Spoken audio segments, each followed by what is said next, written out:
காமாட்சி தேவிக்கு ஜெய்.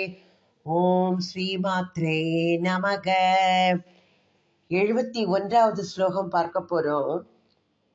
உபாதிஷத்தாஷ்யம் தவ சரண நாமா குருரசோ மராலானாம் சங்கே மஸ்ருணகதி லாலித்ய சரணோ ஆதஸ்தே நிஸ்தந்திரம் நியதமமுனா சக்ய பதவீம் பிரபன்னம் பாதோஜம் பிரதிதததி காமாட்சி குதுகம்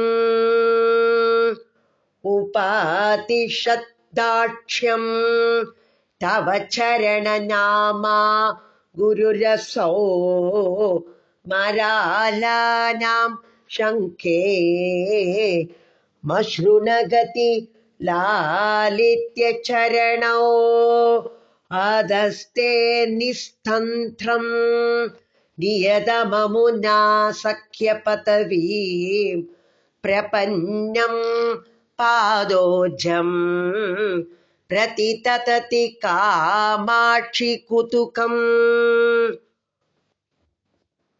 காமாட்சியே, அம்மா, உம்முடைய திருவடி, இந்த திருவடிங்கிற பெயர் கொண்ட இந்த ஆச்சாரியர் ஏன் திருவடியை ஆச்சாரியர்னு சொல்றாருன்னா, அம்பாள் மெதுவா நடைபயில்றத பார்த்துட்டு அன்னங்கள் என்ன பண்றதான், வெட்கி ஓரமா போய் நிற்கிறதாம். நின்னுட்டு இந்த அம்பாள் மெதுவா நடக்கிறத பார்த்து அதை பார்த்துட்டு அன்னங்கள் நடை பயில்றதாம். அம்பாள் தான் அதுக்கு ஆச்சாரியரா இருக்காங்கிறா. ஹம்சத்துக்கு நடை பயில சொல்ல கொடுத்தவளே அம்பாள் அப்படிங்கிறார். அப்போ இந்த தேவியோட திருவடிங்கிறது குருஸ்தானத்துல இருக்கு. அது ஆச்சாரியர். அந்த ஆச்சாரியர் என்னவா இருக்குன்னா, ஹம்சங்களுக்கு ஹம்சர் யாரு? சந்நியாசிகள். இந்த ஹம்சர்களாகிய சந்நியாசிகளுக்கு அழகிய நடைனா என்ன அர்த்தம்? இந்த இடத்துல ஒழுக்கம். அந்த ஒழுக்கத்தை லலிதமான திறமையான முறையில திறமை பெறும் வழியை, லலிதமான முறையில திறமை பெறும் வழியை உபதேசித்தார் அப்படின்னு நான் நினைக்கிறேன். ஏன்னா அன்னங்களுக்கே நடை சொல்லி கொடுத்த அந்த அம்பாளோட பாதங்கள் இந்த ஹம்சர்களாகிய சந்நியாசிகளுக்கு ஒழுக்கத்துல எப்படி நிலை பெற்றிருக்கணுங்கிறது சொல்லி கொடுக்கறதோ அப்படின்னு எனக்கு தோன்றது அப்படிங்கிறார். அதனால தான் இந்த ஹம்சங்கள் யாரு? பரமஹம்சர்.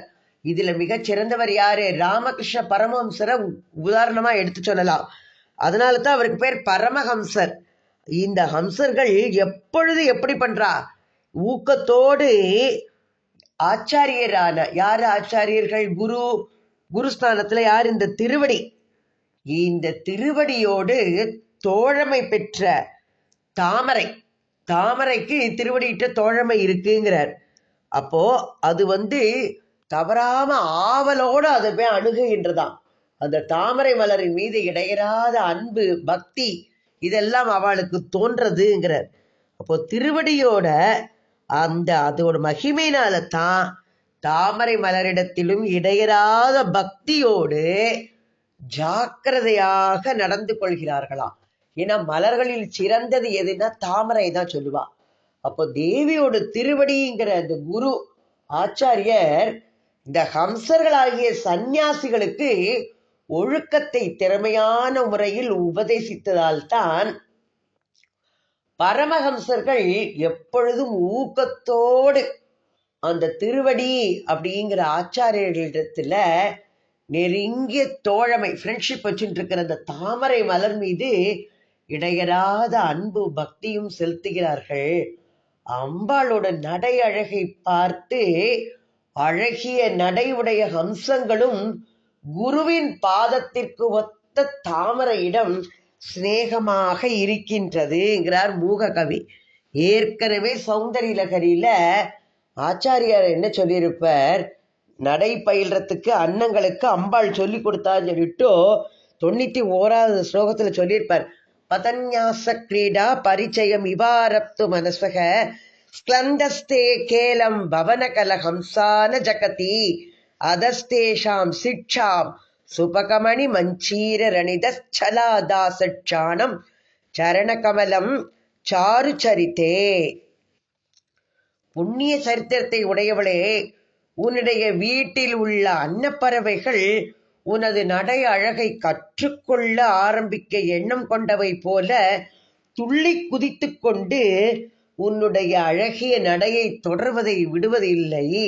ஆகையினால உன்னுடைய திருவடி மங்களகரமான மணி ரத்தினம் இழைத்த சிலம்புகளில் ஒளியின் மூலம் மறைமுகமாக அப்பறவைகளுக்கு நடை பழக்கத்தை கற்றுக் கொடுப்பது போல இருக்கின்றது அப்படின்னு அவர் சொல்றார். என்ன ஸ்வவிக்ஷேப சிக்ஷாம் அப்படின்னு ஸ்வவிக்ரமே, தங்கள் நடையில சிக்ஷையை விரும்பி அப்படின்னு அவர் சொல்றார். அந்த இதுல எப்படிப்பட்ட அழகு! ராஜஹம்சா ராஜஹம்சாஸ்துதே சஞ்சு சரணை லோகித்தை சீதாகா இத்யமரக அப்படின்னு சொல்றார். அப்போ அம்பாளோட நடைய பார்த்து தான் அன்னங்கள் நடை கத்துன்றதுனால இவர் என்ன சொல்றார், தனக்கு குருவாயிருந்த அம்பாளோட நடையுடைய ஹம்சங்களும் குருவின் பாதத்திற்கு ஒப்பான தாமரையிடம் ரொம்ப ஸ்நேகமா இருக்கு. நம்ம குளத்துல பார்க்கலாம், தாமரை மலர்ந்திருக்கும் போது அன்னப்பட்சிகள் நெருங்கி அது கிட்டக்க நீஞ்சி போகும். அதுக்கு என்ன ஒரு அழகை கொண்டு வந்துட்டார் பார்த்தேளா! மூகருக்கு உள்ள கற்பனை திறன் அவரோட கவித்துவத்தை இதெல்லாம் வெளிப்படுத்துறது. அடுத்தது 72வது ஸ்லோகம் பார்க்கலாம்.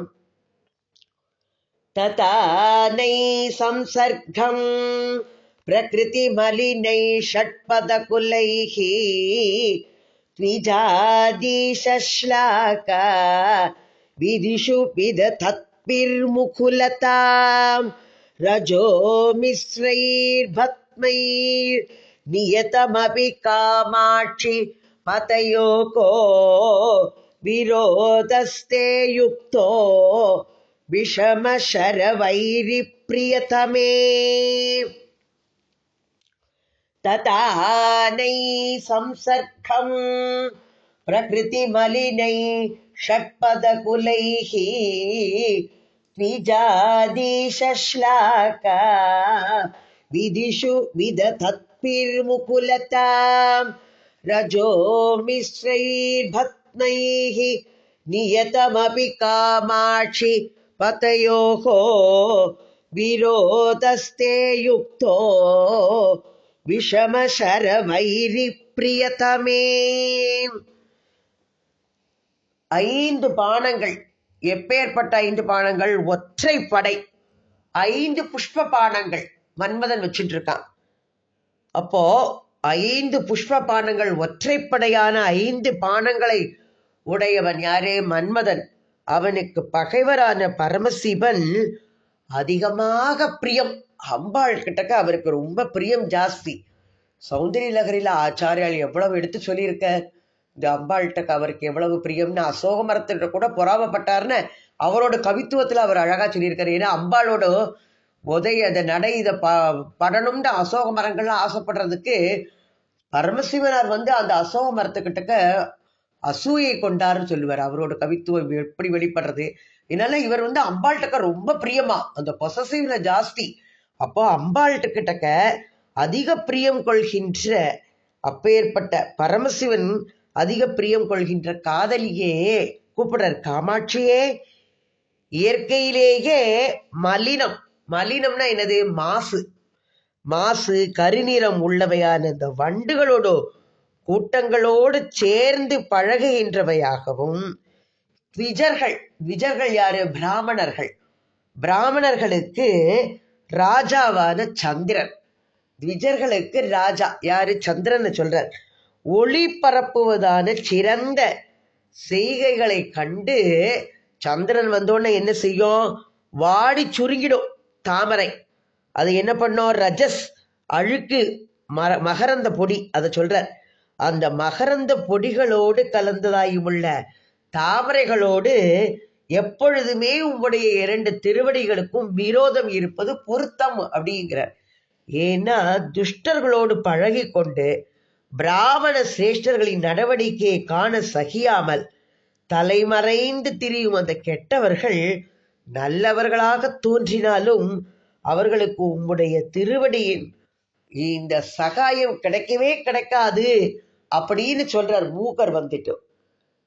ஏன்னா ஒற்றைப்படை அம்புகளை கொண்ட மன்மதனோட எதிரி சிவன். அந்த சிவனுக்கு பிரியமானவளே இயல்பாகவே மலினம். என்னது மலினம்னு அது அழுக்கு, அதாவது கருநிறம். வண்டுகள் எப்போது கருநிறத்தோட தானே இருக்கும். அதனால தான் மலினம் நிறைந்த வண்டு கூட்டங்களோட தொடர்பு கொண்டதும் அந்தனர் தலைவராகிய சந்திரனை பாராட்டுவதில் அது என்ன ஆகும், கூம்பி மொட்டு போல ஈடுபாட்டின்மை காட்டுபவள். அந்த தூசி கலந்தவைனா மகரந்த பொடிகள் நிறைந்தது. அப்ப அந்த தாமரையோடு உன் பாதங்களுக்கு இந்த விரோதம்ங்கிறது பொருத்தமானது. தாமரை புஷ்பம் வண்டுகளால் சூழப்பட்டதால் அந்த மலினம் அது கருப்பா சூழ்ந்துருத்துனா கருப்பு அடிக்கும் இல்லையா, அப்ப சந்திரனை கண்டதால் மூடிக்கொண்டும் மகரந்த பொடி நிரம்பியதாகவும் இருக்கின்றது.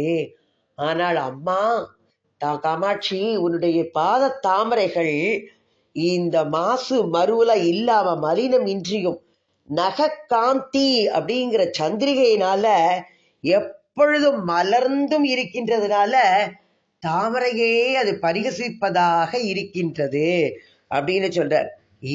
இத ஆச்சாரியால் சௌந்தரிய லகரியில சொல்லியிருக்கார். என்ன சொல்லியிருக்கார் பார்ப்போம். அவர் அம்பா அந்த தாமரை மலரை பத்தி சொல்லும் போது சொல்லுவார். எத்தனாவது 87வது ஸ்லோகத்துல சொல்றாரு, ஹிமானி கந்தவ்யம் ஹிமகிரி நிவாசைக சதுரௌ நிஷாயாம் நித்ராணம் நிஷிச்சரமபாகே ச விச்சதௌ வரம் லக்ஷ்மி பாத்திரம் ஸ்ரீயமதி சிருஜந்தௌ சமைனாம் சரோஜம் தத்பாதௌ ஜனனி ஜெயத சித்திரம் இக கிம். தாயே, தாமரை பனியில் கருகி போவது உனது திருவடி தாமரைகளோ பனிமலையில. ஏன்னா அம்பா யாரு, கணவனும் ஹிமேமலை, ஹிமேராஜன் ஹிமகிரி பர்வதம் அவனோட புத்திரி. அதனால அதுலயே அவள் நடைப்பழகி பயின்றவள். அதனால அவனுடைய திருவடி தாமரைகள் பனிமலையில இருப்பதில் தேர்ச்சி பெற்றவை. அம்மா, தாமரை இரவில் இதழ்களை மூடிக்கொண்டு உறங்குவது, உனது திருவடிகளோ இரவிலும் இரவு முடிந்த போதும் எப்போதும் பிரசன்னமாக இருப்பவை. தாமரை தன்னிடம் லக்ஷ்மி வசிக்கும்படி இருப்பது, உன் திருவடி தாமரைகளோ வழிபடுபவர்களுக்கே லட்சுமியை கொடுப்பது. ஆகையினால தாமரையை உனது பாத கமலங்கள் ஜெயிக்கின்றன. இதில் என்ன அதிசயம் இருக்கின்றது அப்படின்னு ஆதிசங்கர பகவத்பாதால் சொல்லியிருப்பார் சௌந்தரிய லகரியில. அதுவும் அவ்வளவு பொருத்த. எல்லாரும் அம்பாளோட திருவடிகளை அப்படி வர்ணனை பண்றா. சௌந்தரிய லகரியில 10 ஸ்லோகத்துக்கு மேல அம்பாளோட திருவடி தாமரைகள் நடையழகு எல்லாத்தையும் சேர்த்து ஆதிசங்கரர் சொல்லியிருக்கார். இவர் 100 ஸ்லோகமே சொல்றார். பாதார விந்த சதகம்னு 100 ஸ்லோகத்தாலேயே அம்பாளோட பாதார விந்தத்தோட பெருமை எல்லாம் வர்ணிக்கிறார். அடுத்தது ரொம்ப அழகா இருக்கும். இந்த கவிகளோட இதை பத்தி எப்படி சொல்றார் மூக்கர்னு பார்ப்போம். கவித்வ ஸ்ரீ மிஸ்ரீ கரண நிபுணோ ரட்சணோ விபன்னானாம் ஸ்ரீமன்னலின அஸ்ருணௌ சோணகிரணௌ முனீந்திராணாம் அந்தக்கரண சரணௌ மந்த சரணௌ மனோஜௌ காமாட்சியா துரிதகரணௌ நௌமி சரணௌ. கவித்வ ஸ்ரீம் ஸ்ரீகரண நிபுணௌ ரட்சணோ விபன்னானாம் ஸ்ரீமன்னலினமஸ்ருணௌ ஷோணகிரணௌ முனீந்திராணாம் அந்தக்கரண சரணௌ மந்த சரணௌ மனோஜௌ காமாட்சியா துரிதகரணௌ நௌமி சரணௌ. கவிதை கவிதை அப்படிங்கிறத லக்ஷ்மியா சொல்றார். கவித்துவம் ஸ்ரீ அப்படிங்கிறார். கவிதை ஆகிய லக்ஷ்மியை அடைவதற்கு உடைய திறமை வாய்ந்தவை பாத கமலங்கள். அதை சொல்றார், கவிதையாகிய லக்ஷ்மியை அடைவிக்கும் திறமை வாய்ந்தவைகளும் துன்பம் உற்றவர்களை காப்பாற்றும் வல்லமை பெற்றது. அவளோட தேவியோட பாத கமலங்கள்ல போய் சரணடைந்தாச்சுன்னா குழந்தை நம்மளை சரணடைஞ்சிருக்க அந்த குழந்தையை காப்பாற்றணும். ஏன்னா அம்பாளுக்கு படைப்பதை காட்டிலும் காப்பாற்றுவதில் ரொம்ப இஷ்டம். நம்ம லலிதா சஹஸ்ரநாமத்துல பார்த்திருக்கோம். அப்போ துன்பமுற்றவர்களை காப்பாற்றும் வல்லமை பெற்றவை பாத கமலங்கள். அழகிய தாமரை மலர்களை போல எழில் வாய்ந்தவை, சிவந்த காந்தியை உடையது. அடுத்தது என்ன சொல்றார்? முனீந்திரானாம் அந்த கரண சரணம், முனிவர்களுடைய அந்த கரணங்களை இருப்பிடமாக கொண்டவைகள். மென்னடை மந்த சரணம், மந்தம்னா என்னது? மெதுவாக. அதனால்தான் சனீஸ்வரனுக்கு பேரு மெதுவாக நடப்பவன் சனைச்சரன். அதுக்கு மந்தன் அப்படின்னு அவனுக்கு பெயர்னா மெதுவாக நடக்கக்கூடியவன். அப்போ அம்பாளும் மந்த சரணம், மென்னடை. ஏன்னா மெதுவாக நடக்கக்கூடியதுனாலதான் பார்த்தோம் நம்ம அன்னங்களுக்கே நடைபயிற்றவள். அந்த குட்டி யானைகளுக்கு மெதுவா, அதை விட மெதுவா நடந்து அம்பாள் அதையே இது பண்ணலாம் பார்த்தோம் நம்ம. யானை குட்டி, அந்த யானை கஜங்களுக்கு இவ்வளவு சொன்ன அதையும் பார்த்தோம். அப்போ மென்னடை உடையவள், காண்போர் மனத்திற்கு எல்லாம் இன்பத்தை கொடுக்கக்கூடியவை. அம்பாளோட சரணம் கிடைச்சதுன்னா நம்ம மனசுக்கு கிடைக்கிற சந்தோஷத்துக்கு அளவு ஏது? அந்த ஆனந்தத்துக்கு எல்லைதான் ஏது? அது கிடைச்சாச்சுன்னா நம்மளோட பாவங்களை எல்லாம் அழிக்கும் இல்லையா? அந்த பாவங்களை எல்லாம் அழிக்கின்றவைகளான அந்த காமாட்சியோட சரணங்களை நான் நமஸ்காரம் பண்ணுகின்றேன் அப்படின்னு சொல்றாரு மூக்கர். இந்த கவிதை அப்படிங்கிறது பிறர்க்கரிய பாக்கியம். எல்லாருக்கும் கவிதைங்கிறது எழுத வராது. அப்போ அந்த கவிதையை எழுதுறதுக்குள்ள இந்த மூக கவி பாருங்க, இந்த 500 ஸ்லோகங்களும் அம்பாளோட அந்த தாம்பூல ரசத்தினாலதான் அவருக்கு அந்த கவித்துவம் வெளிப்பட்டது. அப்போ இந்த கவிதை செய்வது அப்படின்னா பிறர்க்கரிய பாக்கியம். அந்த கவிதா அப்படிங்கிற லக்ஷ்மியை சேர்க்கும் அம்பாளுடைய ஸ்ரீபாதங்கள் எல்லாராலும் வணங்கப்படத்தக்கவை. துன்பமுற்றவர்களை எல்லாம் காப்பாற்றுவதில் அதை விட நிகர், அதுக்கு மேலானது எதுவுமே கிடையாது, அதுக்கு நிகரானதும் கிடையாது. அழகிய தாமரை போன்ற எழில், சிவந்த காந்தி, சோபை, இது எல்லாம் அம்பாளோட பாதங்களுக்கு இருக்கு. முனிமானச ஹம்சிகா, அம்பாள் முனிவர்களுடைய மனதை இருப்பிடமாக கொண்டவள். முனிமானச ஹம்சிகா சமுன்மீல சம்பித்து கமல மகரந்தை கரசிகம் மகதா மானசரோவரம் அப்படின்னு சொல்லப்படுகிறது. முனிவர்களோட அந்த கரணங்களையே தன்னுடைய இருப்பிடமாக கொண்டவை அவை. அம்சத்தையே பழிக்கும் மென்மையான நடையுடன் காண்பவர்களோட மனதிற்கெல்லாம் ஆனந்தத்தை தரக்கூடியது. எல்லா பாவங்களையும் அழிக்க சர்வ சக்தி படைத்தது. அத்தகைய தேவி காமாட்சியோட சரணங்களை துரிதகரணவ் நௌமி சரணம், எல்லாவற்றையும் பாவங்களை எல்லாம் விரைவில், துரிதகரணம் இல்லை என்றாக்குவது மிக விரைவாக எல்லா பாவங்களையும் அழிக்கக்கூடியது. அப்பேற்பட்ட காமாட்சியோட சரணங்களை நௌமி சரணவ், நான் நமஸ்கரிக்கின்றேன் அப்படிங்கிறார் மூக்கர். அடுத்த ஸ்லோகம் பார்க்கலாம். 74வது. பரஸ்மா சர்வஸ்மா தபிச்ச பரயோகோ முக்தி கரயோகோ நகஸ்ரீ ஜுஷோஸ்னா குலித துலயோ தாமிர தலயோகோ நிலியே காமாட்சியா நிகமனுதயோர்நாகினதயோகோ நிரஸ்த ப்ரோன்மீலன் நலின மதயோரேவ பதயோகோ பரஸ்மா சர்வஸ்மாதபிச்ச பரயோகோ முக்திகரயோகோ நகஸ்ரீ ஜுஷோஸ்னா குலித துலயோ தாமிரதலயோகோ நிலியே காமாட்சியா நிகமனுதயோ நாகினதயோகோ நிரஸ்த ப்ரோன்மீலன் நலின மதயோரேவ பதயோகோ. பரஸ்மா சர்வஸ்மாத அபிச்ச பரயோகோ, மிகச் சிறந்த பொருள். எல்லாவற்றிலும் மிகச் சிறந்தது. பரம்ன மேன்மையானது, பரஸ்மா சர்வ எல்லாவற்றையும் விட சப்பரயோகம் மிக மேன்மை வாய்ந்தது, மிகச் சிறந்தவற்றிலெல்லாம் சிறந்தவை. அடுத்தது என்ன சொல்றார்? முக்தி கரயோகம், முக்தியை அளிப்பவை. அடுத்தது நகஸ்ரீ, நகங்களோடு அந்த காந்தி எப்படி இருக்கான்? ஜோஸ்னா குலித துலையோ, எப்படி நிலாவோடு ஒப்பிடத்தக்கது. அந்த காந்தி தாமரை வண்ணம், நன்றாக மலர்ந்த தாமரையோட கர்வத்தை அழிக்கக்கூடியது. வேதங்களால் சிவந்த அடித்தளங்களை உடையது, வேதங்களால் ஸ்துதிக்கப்படுவது.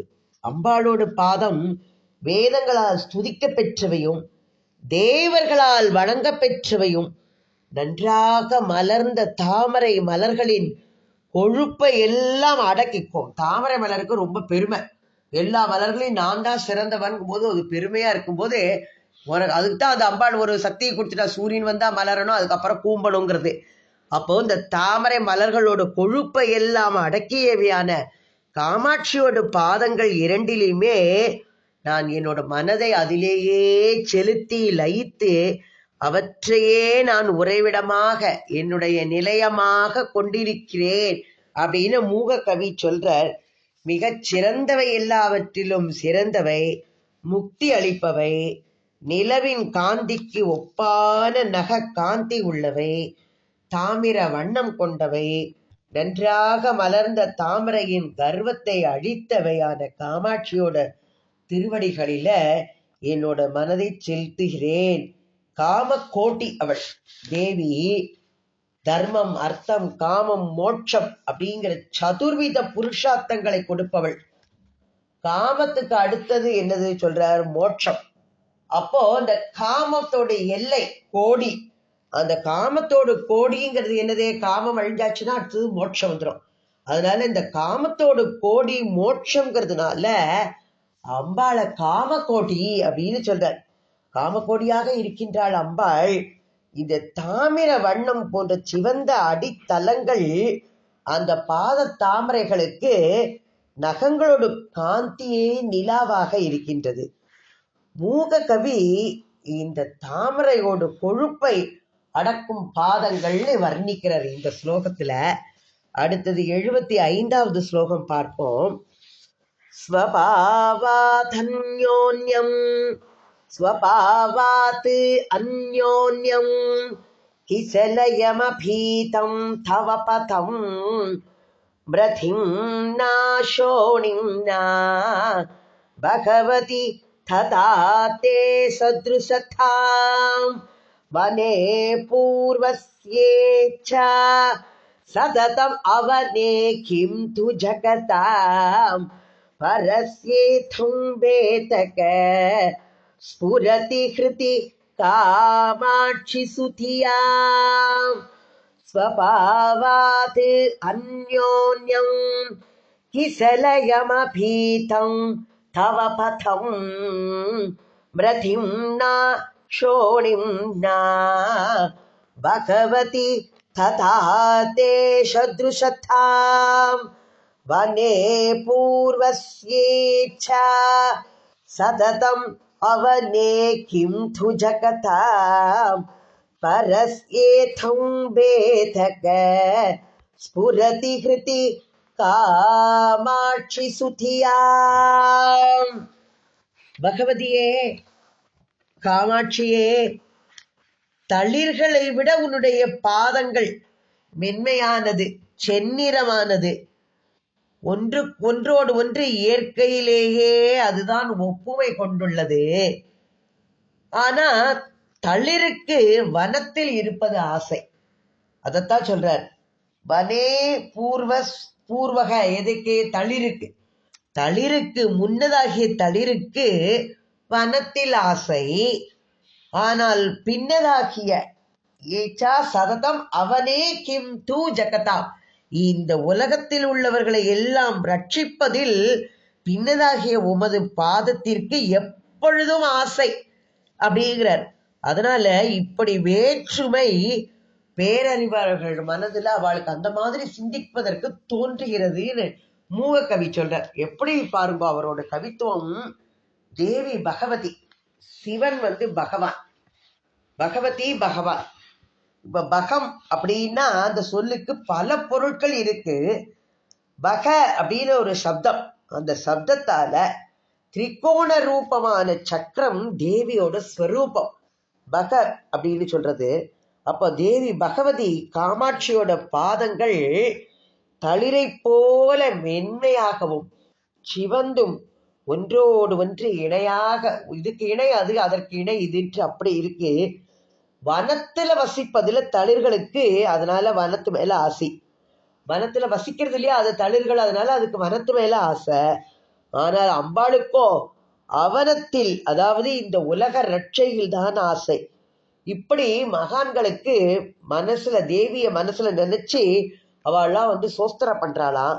அம்பாளோட பாதங்கள் துளிர் போல மிருதுவாக சிவப்பு நிறத்துடன் இருந்தாலும் உலக ரட்சணத்திற்காகவே அந்த பாதங்கள் ஏற்பட்டது அப்படின்னு மூக கவி சொல்றார். அவரோட கவித்துவம் பாருங்க எப்படியெல்லாம் வெளிப்படுறது. இன்னும் பார்க்கலாம், இன்னும் ஒரு 25 ஸ்லோகம் அனுபவிக்க போறோம் இந்த பாதார விந்தத்துல. அதுல இன்னும் எப்படியெல்லாம் நம்மளுக்கு எடுத்து காட்டுறாருங்கிறது அந்த அழகன்னு அனுபவிப்போம். எப்பேற்பட்ட ஆச்சரியமான விஷயங்களை சொல்றார் அவர். நாமளும் ஒவ்வொன்றாக ஒவ்வொரு ஸ்லோகமாக அனுபவித்துக் கொண்டிருக்கின்றோம். அம்பாள் நம்மளுக்கு சர்வ வல்லமையான சக்தியை கொடுத்து மிச்ச எல்லா ஸ்லோகங்களையும் அனுபவிக்கக்கூடிய ஒரு சக்தியை கொடுக்கட்டும், நம்மளுக்கு அந்த பாக்கியம் கிடைக்கட்டும்னு அம்பாளோட திருவடி தாமரைகள்ல வணங்கி ஓம் ஸ்ரீமாத்ரே நமக. ஓம் ஸ்ரீ ஆதிபராசக்தி மாதா கி ஜெய்.